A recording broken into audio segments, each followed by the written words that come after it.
Coming up on this week's episode of CEO Yourself. So we heard a lot of no's, and then we heard a yes, and we took off from there.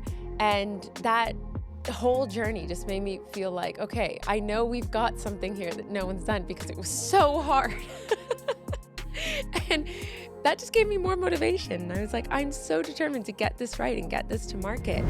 You really need to entrench yourself in it, and you need to eat, sleep, breathe that business. And for me, it's motherhood. That is my next big dream, I think. And I'm excited about it. And I feel I've given myself enough grace and time to do it when I want to do it and not be pressured. Sabrina Elba is a United Nations Goodwill Ambassador, model, actress, and founder of inclusive skincare brand Sable Labs. In this week's episode, she encourages you to dream big. Sabrina, welcome to CEO Yourself. Thank you for having me. It's so nice to be here in your gorgeous setup. I love it. You.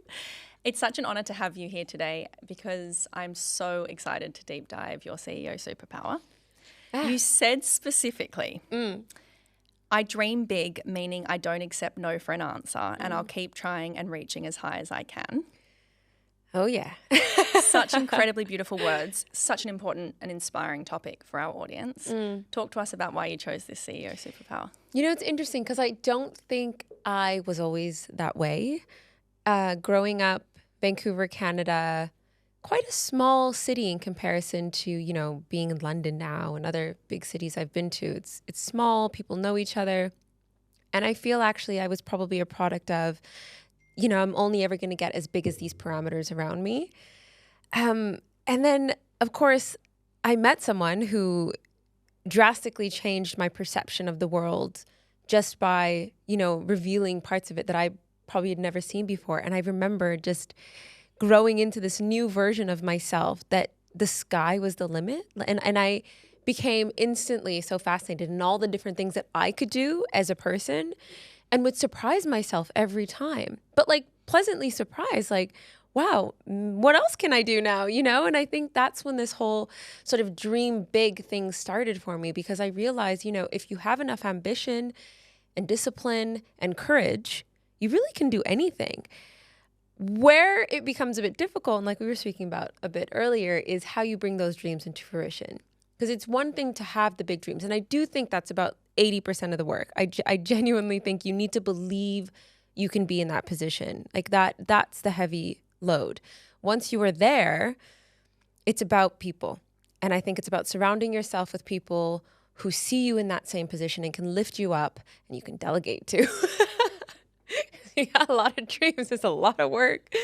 And I think as of recently, I found myself with people I love and adore and respect and feel respected by. And that's allowed me to just keep dreaming and keep the ball rolling and wanting to do more and more and more. Let's touch on that important point that you've made. So I read dreams are the seeds to great achievements. Yes. You've talked about the importance of actually visualizing that dream coming to fruition. How do you do that? The power of manifestation, right? Like it sounds corny because we hear it all the time, like manifest. But I do think it's so important. You have to see it. And I also think it's why representation is so important. Seeing women like yourself who've headed up big businesses, like I think you kind of need to know you can exist in that place by seeing it and being visually stimulated and psychically stimulated in that way. And for me, that was a big part of my manifestation, is seeing people like my mom do amazing things, and my friends and my husband just like kind of break down any wall and any ceiling. And it really is the inspiration you have around you that allows you to kind of perceive yourself this way. But you have to see it. Like when you close your eyes, you need to see yourself doing what you want to be doing, what you're meant to be doing. It's that actual like stimula. And it's maybe almost physical in a way. You've now convinced your body and yourself that you can do it by actually, you know, imagining it. And I do think that really helps bring it to fruition. Do you have a process you follow to visualize? I'm a big daydreamer.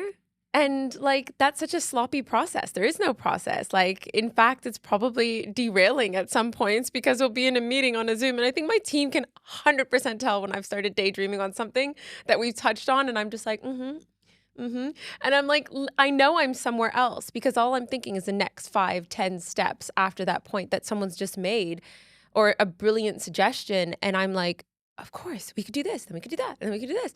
And I love that. But as you can imagine, sometimes, yeah, I'm out of the room. And you still need to be in the room. So multitasking with the daydreaming is quite difficult. But I love it. Like I think it does feel like a superpower. The truth of the matter is that we can all sit and daydream like you do, but then we have to bring that dream to fruition. Yeah. And we have to take the practical steps to make it happen. Yeah. How do you then bring those dreams into that meeting room? Yeah. And work to build, the dream into reality? Yeah, I mean, look, it's discipline, it's mentorship, it's, finding people you've seen do it or you respect for the way they have done it, and asking what are the next best steps? How do I accomplish A, B, C? Creating paths for yourself. I mean, sometimes I will journal. I very rarely do I journal, but if I feel it's important enough to get down to paper, I will buy a journal. And it's annoying because I tend to buy a new journal every time I want to write something down because I've lost the old one. But just that feeling of like writing it down and making a plan and a structure. I am so unashamedly like the person who will ask every founder and every person how they got to where they got to, because I think speaking to people, networking, they will only connect you with like the next 4 people you need to meet, which is great, right? And then once you do meet those people, having those conversations will really set you up and how you can think, okay, so I've done this, I've done that. How are we different? How are we similar in that process from the person I spoke to? Maybe I need to do this for me. How do I incorporate that into the life that I already have? Like, I mean, these are all decisions that just come as you're trucking along, but you need to move. You need the wheels to be rolling for you to actually get to that place. Does it motivate you to inspire the next generation by being that woman that they can look up to who's breaking glass ceilings and making a change? Or is that not something you think about? I mean, that's really nice of you to say that. I think, when I think next generation, my head instantly goes my siblings and my family. I have 3 younger siblings. I have 1 older sibling. I have 4 altogether. But I have a younger sister, 2 younger brothers. And I think like knowing the fact that they're going to watch me do the things I do, I want them to be inspired to be able to do whatever they want to do in life. And I very much learn from them, their views and what they think their barriers are. And I'm all the time finding myself saying, no, you can do it. You can do it. And I think in some way that's me trying to inspire something in them by showing them I can do it. And I'm always like, well, if I can do it, you can do it, because they're better at me than everything in life ever, and they are definitely the people that I view as sort of like wanting to maybe break any barriers for or anything like that. But I also think, I want to have children one day, and my stepchildren inspire me so much. I hate that word stepchildren because I love them to bits, but wanting to be like a positive role model in a sense. And also feel accomplished enough to be able to, take care of them in a way where I have come to a point in my life where I can put work aside, be home, and I'm not constantly sort of on that like fighting path of trying to get better and better and better. And I think getting to that place where you can just kind of go, which I don't know if it'll ever happen, is a big motivation for me when it comes to children and the children in my life. And I just want to be there for them. And also my husband, I want to be there for my husband. So I think inspiration, not only comes by showing, what you can do or what people can do. It's also about being present, because you can inspire over here all you want, but you kind of need to be with the people that you're trying to inspire, I think. You've spoken a lot about the people around you who inspire you. People are a big one for me. And I love that. And how important would you say it is for the listener to surround themselves with people who encourage them and inspire them and uplift them to be the very best version of themselves? I think it's everything. I literally can't imagine a day of my life without the people I love or the people that inspire me or the people I work with. Like I call my CEO more than I call my friends sometimes, but I'm constantly hungry to learn from her, and I think that sort of purpose through people for me has always just been a big thing. We did a podcast when we'd started the brand called Coupledom, and we were so fascinated about the connection between people that we created a whole podcast about it. And we were newlyweds, so part of that was like slight therapy, I guess. But we were really just interested in that fabric of what holds 2 people together, because we found that in those really successful relationships, you got better parts of each person. Like each person could perform to the best of their abilities in whatever they wanted to do because they were fueled by somebody who lifted them up. And I was so intrigued by that. And I was like, there's something to that. It's like, we start life this way. It's like the buddy system. Hold your friend's hand when you're walking across the street. They teach you that like first grade. Like it's so important that we foster these connections with other people. And it reminds us also how human we are because we see our pain through other people. Empathy is a powerful tool for growth. And I think people forget that because you can become so blindsided. And also you can retreat. I retreat all the time, right? And it's by seeing other people's strength and how they persevere and how they grow that reminds me, oh, my day's not that bad. Think I can get up. So talk to us about the brand. Let's jump right in. Sable Labs is so revolutionary. And what I'm so impressed by is that it is a flooded market. You haven't just put your name on the label. You have truly gone and developed something meaningful. Yeah. And you've done it in a beautifully aesthetically pleasing way. Thank you. It stands out and it's unique. And the products are incredible. Talk to us about how you've created this brand and what inspired you to do it. Yeah, I mean, we would never, I never saw myself first off creating a beauty brand, a wellness brand. I didn't see myself in that space because I didn't have a desire to just white label or, and we'd been approached naturally. There was a time where, putting a face to a product was a very profitable business. Maybe not so much now because people see right through a lack of authenticity. But there was a time where we were approached and I thought, well, that doesn't make any sense for me. And it wasn't until I came to a sort of like a coming of Jesus on my own about my own skin and my own journey that I saw that actually all of my frustrations about my skin were solely because there was nothing on the market for or that satisfied enough my particular needs. And it was that frustration that like, why is nothing working? I had really bad acne when I was younger. And I went to the doctor and it's like the benzoyl peroxide at first and all this stuff. And I was just this hormonal teenager and using all these brands that just did not care about my skin. We're all sort of like that Clearasil Neutrogena generation, St. Ives apricot scrub, not to like hate on any of these products, but what were we doing scrubbing our faces with like apricot seeds?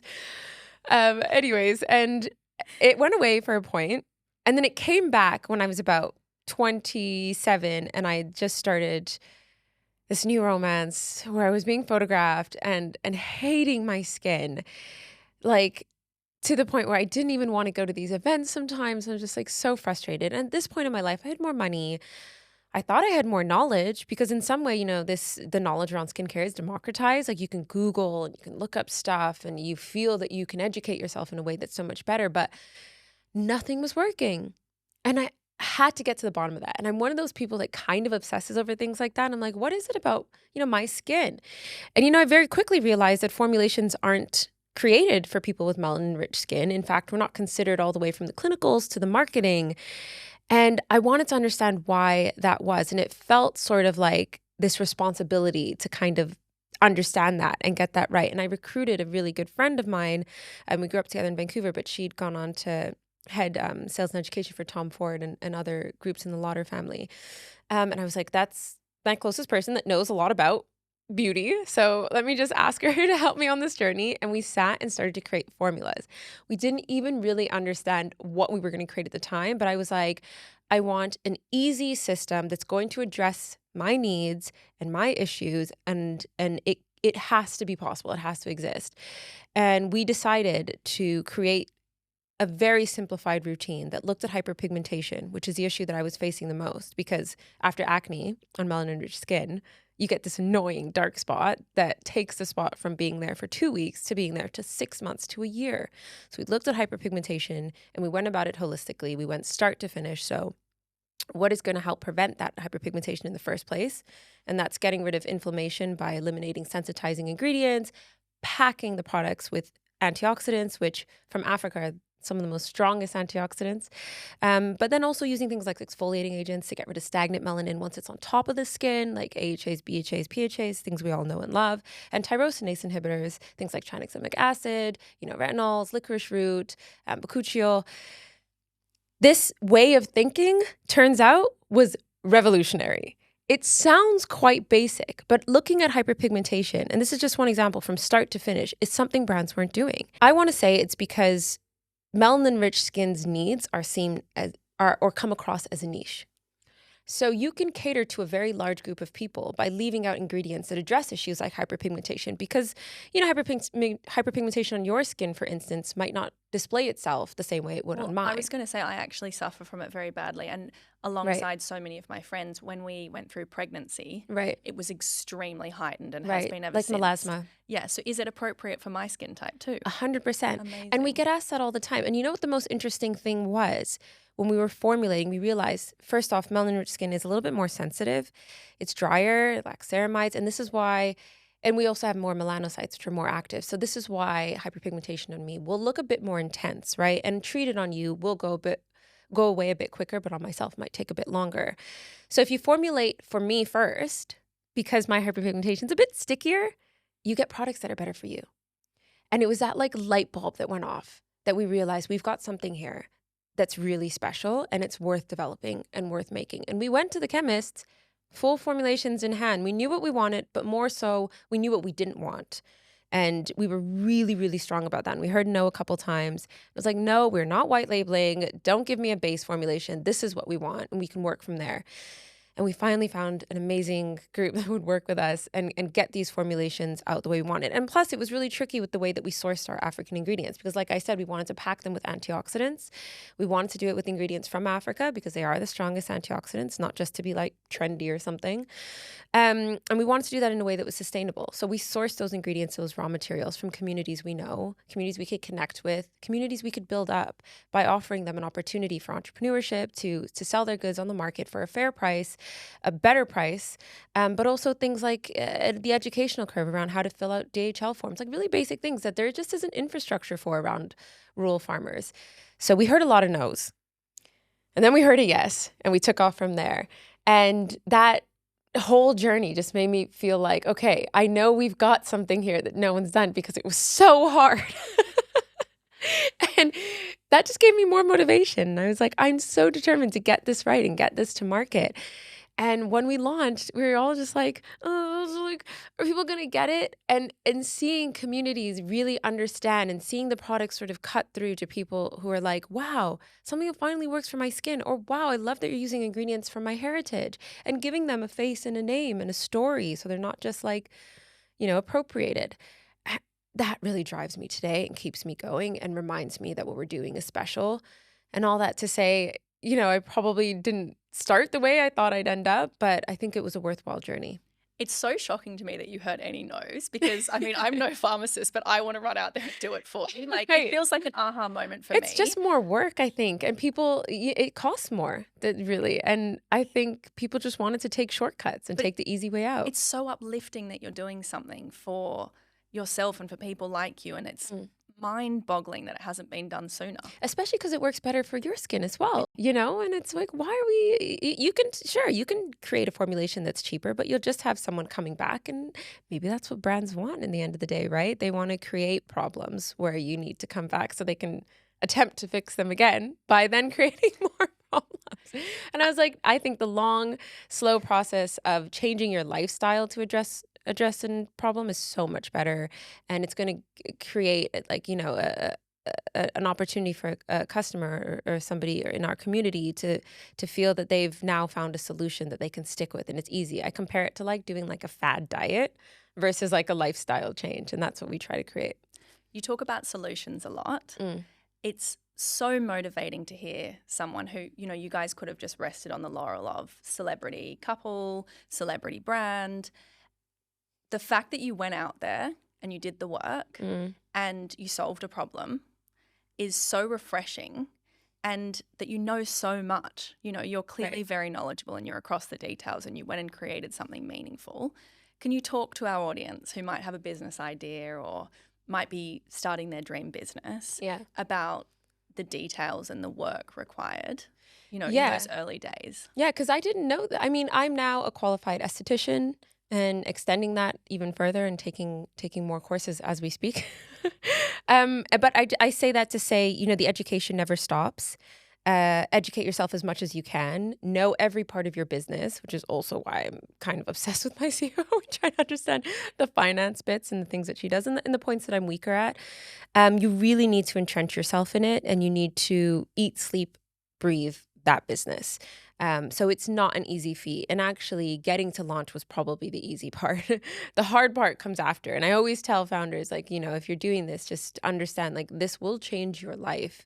There won't be a moment you don't think about that business going forward once you've launched it. Because, yeah, the cut through in an overly saturated market, even with the USP like ours, is so hard when people are concerned so much with the aesthetic of a brand versus the efficacy, you know, and almost to disservice of your brand. If you're so efficacious, you're not as cool, which is so weird, right? So we're constantly trying to like balance that out and say, look, we are efficacious, more efficacious than the brands we're next to, but we do provide a culture because it comes from a place of authenticity. You need to carve out what that culture is, be true to yourself. I mean, there's a lot.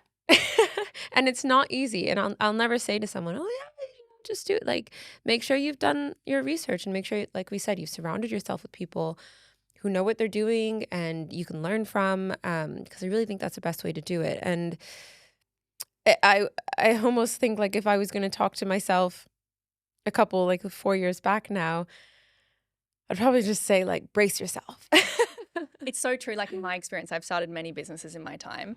And I think the adrenaline rush that you feel in coming up with an idea and bringing it to market is so fun and exciting. And that's all the fun stuff, right? Like, you're designing, developing, building the, you know, doing the creative direction, building the website. But I always say to people, if they have a business idea, is like, think 2 years ahead and it's Christmas morning and you're opening presents and the website crashes and, like, you have to go and deal with it.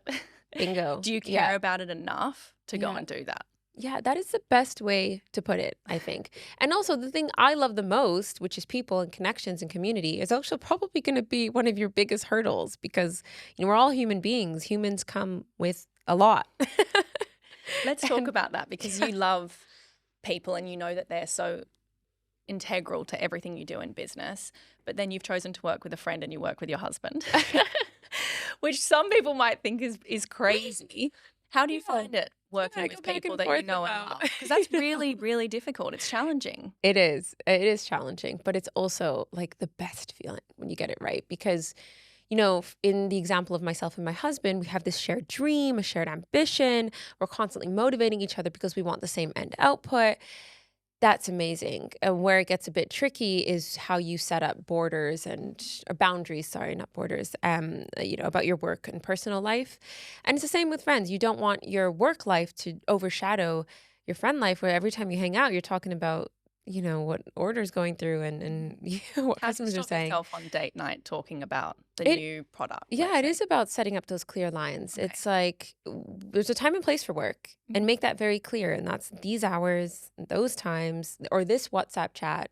If I message you on your private number, that's a private conversation, you know, and you do need to mentally create these, because we will naturally as human beings take full advantage of people and their time, right? And there are moments where I just want to turn over in bed and just be like, hey, babe, did you, you know, and I'm like, no, don't do it. Like, it's not fair, you know, just because someone is off and you've got an ease of access does not mean that you are entitled to that access regardless of your personal relationship. So that's very good advice for so many listeners who come to me and say, thinking of starting a business with a friend. And I'm often like, oh, is it the right idea? But I think you're right. If you can build very clear boundaries, it can work. Yeah. And it has worked for people. And, you know, I think there's a really negative kind of connotation around it. People always kind of roll their eyes or like, oh, how's that working out? Or, you know, but I actually, like, there are amazing examples all over. I mean, we did a podcast on it, so I feel I've talked to some of the best, but it works. And when it works, arguably, it's some of the best partnerships, you know?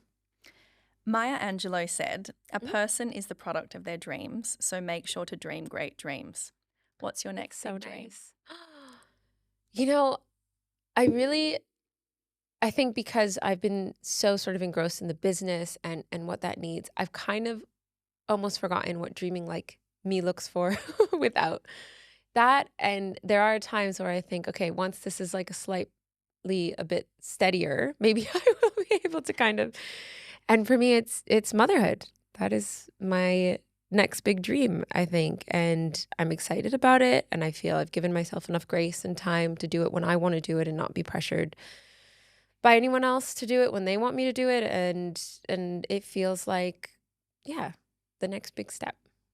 I think we're a similar age, and I'm in my mid-30s. Yeah. And I just had my first child last year. I'm also a stepmom. Yes. And I have to say it was the best decision I ever made to wait until I was ready and until I felt like I had great wisdom to impart. I love that. I and love that. Time to give the process. You're going right on my mood board. And I think as well, like my advice on that would be life doesn't end, it just becomes greater and more full. Yeah, I know that. I know that because I watched my mom do it, you know, and like she'll complain all the time, but we are, I know, the best thing to her ever. You know what I mean? So I'm excited about that. And also, Idris is the best dad. Like, and that makes me excited because he just, like, arguably, I've never seen a dad that passionate about his children. Like, he is amazing. And I think that's what also makes me really excited is like, what's it going to change for us? And it's just more things to motivate us. And people always say, like, the one thing I always hear from women is you will work so much harder. I'm always like, wow, it's like a battery boost. I think you work smarter. And I think to that point, the best part about marrying a man with kids for me was seeing what he was like with his child and getting kind of a preview into what the future looked like, which is so nice. Not to say it's not going to be hard. Like, I know I sound like it's all going to be like rainbows and unicorns. And no, I know it's going to be probably the hardest thing I've ever done. But I'm up for the challenge. You'll be an amazing mother. Oh, thank you. I bet you're an amazing mother. So one thing I wanted to touch on that you've spoken about, which I found to be so very moving, is the importance for you in finding your own identity and being with a big character. You have such a beautiful identity that you've carved out for yourself and that you own. How can you encourage our listener to find their identity? You know, I think it's just to remember, like, your voice matters, like a very simple thing. Your opinion matters. And I think as long as you always hold yourself in that regard of having worth, it's hard for someone to sort of overshadow you or you know, shut you down in that way. And, you know, my mom reminded me of that early on. Cause I even remember, you know, when I first started doing activism publicly with Idris, so many people were like, oh, who is she to step up to this, you know, panel, or what does she know? And I remember at one point thinking like, well, maybe I shouldn't. And my mom was like, are you out of your mind? You have a platform. You are giving so many people an opportunity by allowing their voices to come with you in these places that, you know, arguably are reserved for the wrong people. You know what I mean? And I was like, okay, yeah, she's totally right. How can I waste a platform? Because how often does that come around? And I think that really motivated me to think to use it responsibly and the right way, but also to hold myself with regard and value and cherish that, because there's, you know, I feel privileged. It's an absolute privilege to speak to anyone. And you are, on that point, a United Nations Goodwill Ambassador, aren't you? I know. Just extraordinary. I remember thinking when I was younger, like, oh, I'd love to be a United Nations Goodwill Ambassador. Like, I actually had that thought once in my life, which is so crazy. Like, I can't, and I get to do it for an organization I am so passionate about. And IFAD is the International Fund for Agricultural Development. And unlike the other food agencies, they don't work on an aid system. You know, there's a time and place for aid, and that's important. But what they do is actually teach people how to take care of themselves through agriculture. And what that does is it fights things like gender issues, but it also brings itself into the climate conversation because, you know, rural people are really taking care of the land that they live on, and actually nature-based solutions are crucial to us reaching any of our climate goals. Like, it's such a well-rounded, beautiful agency, and I feel so humbled and privileged to be able to speak for them. And also the opportunity and growth that that's given me. Like, you know, I was just in Brazil at one of the PrEP G20 summits, and I was in awe of, I had to sort of go, wow, I'm sitting in a room with this many heads of state in the European Council. And it took me back, and I was like, I'm so lucky to be able to do this and so passionate about it. And it, if anything, and like, you know, it drives my passion to have a role like that. And it's opened up so many doors for me in my own philanthropic ventures outside of that. And we've started the Elba Foundation now to be able to kind of do things a bit more, you know, freely, because obviously I love the UN, but there are systems and barriers and red tape because it's a big agency. And, you know, with the Elba Hope Foundation, we're willing to kind of be a bit quicker on our feet and do things in the moment with passion. And I'm really excited about that. How could someone like me or the listener be involved in contributing to what your plight is with the UN or your own foundation? You know, it's really interesting because we don't accept public donations at IFAD, and people always say, they want to help. And I always say, like, there's very simple things you can do is think about where your food comes from when you're eating it. Try to shop local, and in season. Like, these little things actually do matter for rural people and rural farmers. And educate yourself and have the conversations with people. Push policies and governments who care about the issue and look at their, development budgets with care and responsibility. And, there's a lot of anti-rhetoric around global issues, and we need each other. It's just that understanding of, like, we genuinely need each other. I mean, rural people feed the rest of the world. They produce 80% of the world's calories. Like, if you go into any grocer in the UK, where are those green beans coming from? Where do you think, the produce is actually coming from? It's smallholder farmers who support the rest of the world. And just building that understanding does so much to actually help the cause and the issue. You are such an inspiration in so many ways. We always close with the same question. What is the piece of advice that you'd want to be remembered by? To try, I think. I always try and, like, find the right way to put this, but the sentiment is that you tried. That you made an effort, you gave it your all, you woke up, got out of bed and gave it 10 out of 10, because no one wants to be remembered for doing 2 out of 10, not even 8 out of 10. You want to be remembered for giving all of yourself to something.